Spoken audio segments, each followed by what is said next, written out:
Olá, nós somos o Grupo de Trabalho 4. Apresentaremos a seguir habeas corpus, ação popular e habeas datas como instrumentos jurídicos de garantia de direitos.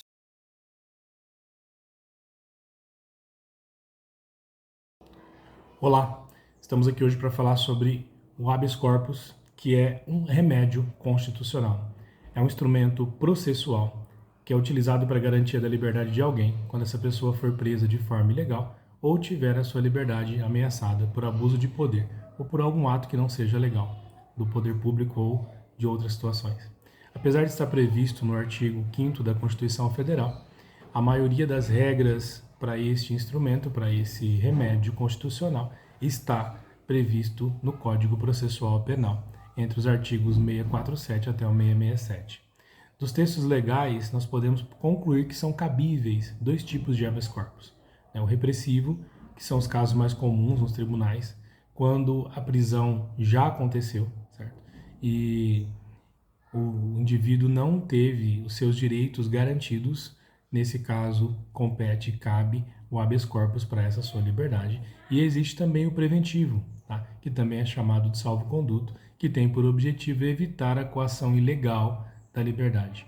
Ou seja, antes que esse indivíduo seja preso, ele impetra com o habeas corpus para garantia de que esse direito à sua liberdade de ir e vir seja estabelecido. Tá? O artigo 648 do Código Processual Penal, ele descreve situações em que a restrição da liberdade é considerada como ilegal. Então ele diz que se não houver justa causa, se não houver uma motivação legal, esse indivíduo não pode ser detido. Né? A prisão também não pode ser maior do que o que a lei permite. Também não pode acontecer a prisão quando o motivo que autorizava essa prisão acabou, deixou de existir. Ou ainda quando a falta da liberdade for vinculada à questão de fiança. Se a lei permitir que haja fiança, o habeas corpus pode garantir essa liberdade. Também pode acontecer quando houver a nulidade do processo ou ainda quando algum motivo for extinta essa punilidade do réu. A Constituição Federal diz o seguinte no seu artigo 5º: todos são iguais perante a lei, sem distinção de qualquer natureza, garantindo-se a todos, brasileiros e estrangeiros residentes no país, a inviolabilidade do direito à vida, à liberdade, à igualdade, à segurança e à propriedade nos termos que regem essa legislação. E aí disse que considere-se-á habeas corpus sempre que alguém sofrer ou se achar ameaçado de sofrer violência ou coação em sua liberdade de locomoção por ilegalidade ou ainda por abuso de poder. Dessa forma, de acordo com o Código Processual Penal, tá? O habeas corpus ele dar-se-á sempre que alguém sofrer ou se achar na iminência de sofrer violência ou coação ilegal da sua liberdade de ir e vir. Nesse caso, a coação considera-se ilegal quando não houver essa justa causa, quando alguém estiver preso por mais tempo do que determina a lei, quando quem ordenar a coação não tiver competência para fazê-lo, quando houver cessado o motivo que autorizou essa coação, quando não for alguém admitido a prestar fiança, nos casos em que a lei autoriza, quando o processo for manifestamente nulo ou quando for extinta a punilidade do processo que aconteceu. Tá? Ainda de acordo com esse contexto, tá? O habeas corpus ele é, então, um instrumento jurídico que tem por objetivo garantir o direito de ir e vir a qualquer pessoa que esteja sofrendo ou esteja ameaçada de sofrer coação ilegal. É tratado como paciente a pessoa a quem o habeas corpus irá atender, certo? É tratado como impetrante a pessoa que entra com recurso, e esse impetrante pode ser qualquer indivíduo, pode ser o indivíduo entrando com recurso a favor dele ou entrando com recurso a favor de outro, e a autoridade coatora é a autoridade que retirou essa liberdade de ir e vir do paciente. Tá? É uma das garantias mais antigas do direito, porém é a garantia que faz com que a pessoa tenha a sua liberdade dentro do que diz o preceito legal, sem que haja nenhum tipo de coação, sem que haja nenhum tipo de abuso por parte do poder diante desse indivíduo. Ou seja, é um instrumento de garantia legal de que o indivíduo tenha todos os seus direitos preservados. Tá?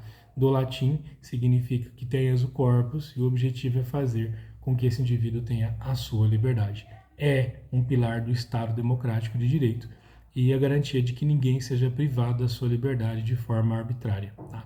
Representa a força do cidadão contra o abuso estatal, tá? E é essencial para a manutenção da liberdade civil diante de qualquer situação arbitrária da justiça.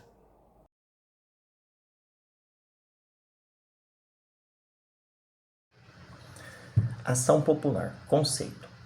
A ação popular ela é um instrumento jurídico que permite ao cidadão contestar judicialmente atos lesivos ao patrimônio público, moralidade administrativa, meio ambiente e patrimônio histórico-cultural.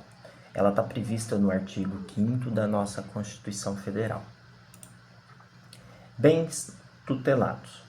A ação popular ela protege o patrimônio público, a moralidade administrativa, o meio ambiente, também protege o patrimônio histórico-cultural e ela tem por objetivo anular atos que causem dano a esses bens. Legitimação ativa e passiva.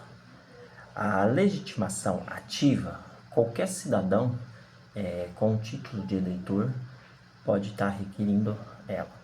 A legitimação passiva, autoridades ou entidades que praticam esse ato lesivo. Objeto da ação.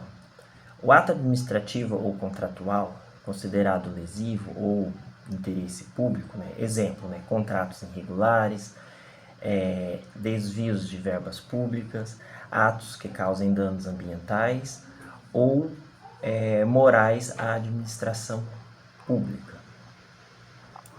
E, finalizando, a liminar. A liminar, o juiz ele pode conceder a liminar para suspender um imediato ato, ou ele tem a finalidade de evitar um agravamento do dano do bem tutelado enquanto esse mesmo tramita.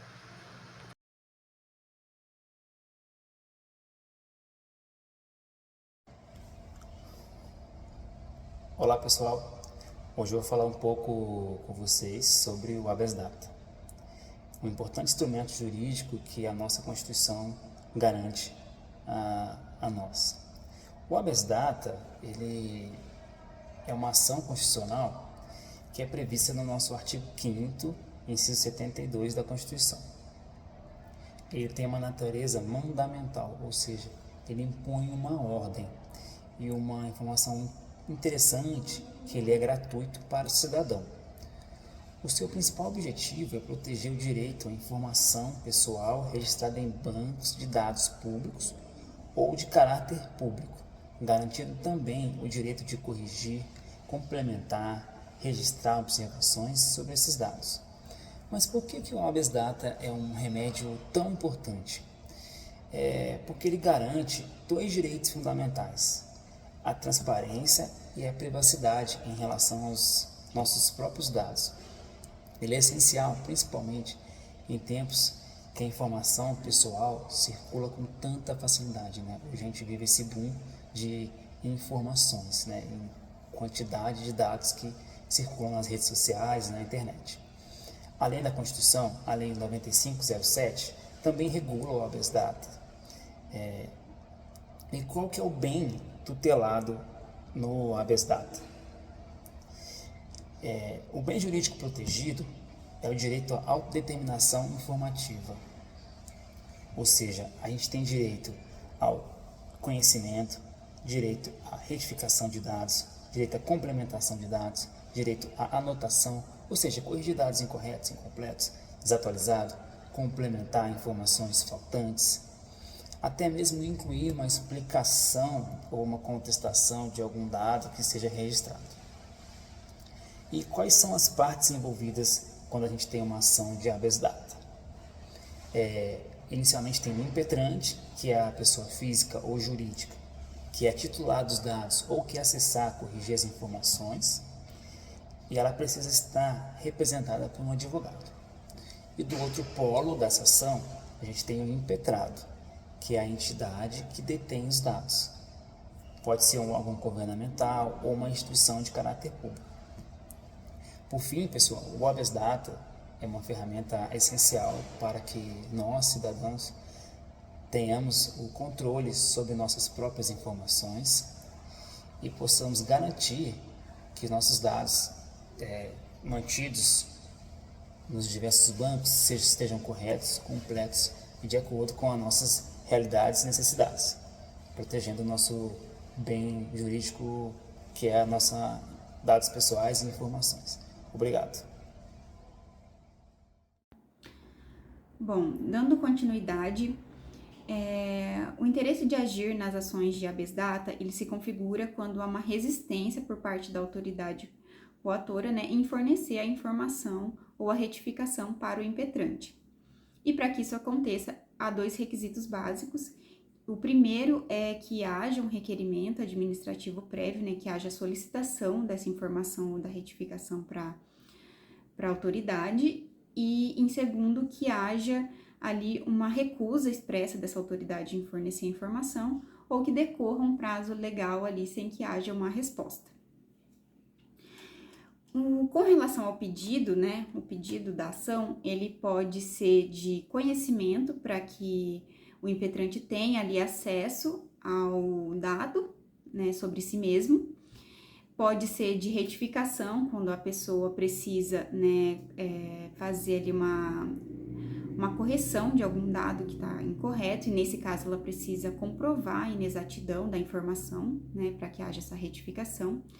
O pedido também pode ser de complementação para adicionar algum dado faltante, ou pode ser de anotação, no caso em que há uma contestação daquela informação ou ainda uma explicação. Essas ações, né, de habeas data, elas têm prioridade de tramitação sobre os demais processos, com exceção do habeas corpus e do mandado de segurança. E aí, nesse caso, o juiz de primeiro grau vai analisar o pedido e vai proferir ali uma decisão. No caso de uma decisão positiva, né, em que reconheça que houve a violação ali do direito, né, do acesso àquela informação sobre si mesmo, o juiz vai determinar ali um prazo legal para que a autoridade forneça a informação ou a retificação. Dessa decisão, desse juiz de primeiro grau, é cabível a apelação. Né? Essa apelação vai ser direcionada para o Tribunal Regional Federal responsável, ou ainda para o Tribunal de Justiça que seja, né, competente, e dessa apelação do tribunal, dessa análise da apelação pelo tribunal competente, ainda vai caber o recurso especial para o STJ. Porém, existem alguns casos em que a apelação é analisada pelo próprio STJ, né, em que ações de competência originária do STJ, e aí o recurso cabível não vai ser o recurso especial, mas sim o recurso ordinário constitucional que vai ser direcionado para o STF. Bom, em caso, né, da análise desses 2 recursos, né, tanto do recurso especial quanto do recurso ordinário constitucional, ainda se tratar de matéria constitucional, é cabível o recurso extraordinário para o STF. Bom, por aqui a gente encerra, né, a nossa apresentação. Falamos sobre o habeas corpus, o mandado de segurança e também sobre o habeas data. A gente fica à disposição, né, para futuros debates sobre o tema e agradecemos pelo tempo e pela atenção despendida. Tchau!